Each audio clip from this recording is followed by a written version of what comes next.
The judge in his charge to the jury said,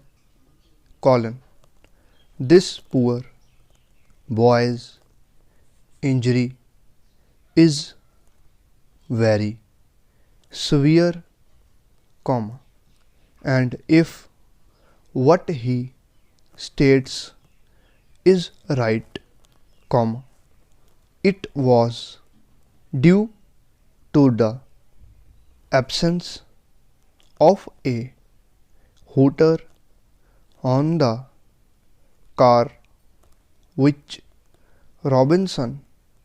drove along the arcade at a very fast rate, his speed, if we can take the story of the police as correct, being at least 40 miles an hour, far too fast in so busy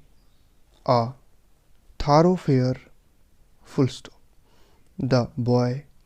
says the car came on with a rush, no alarm was given, he was struck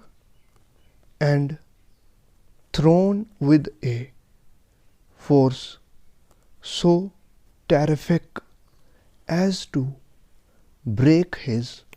right leg. If you think his story is right, you will give him damages. If you assume his story is wrong,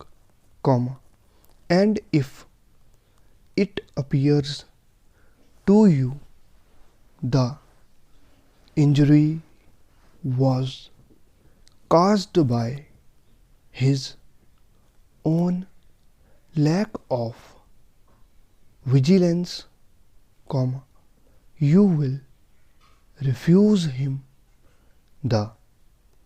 damages for which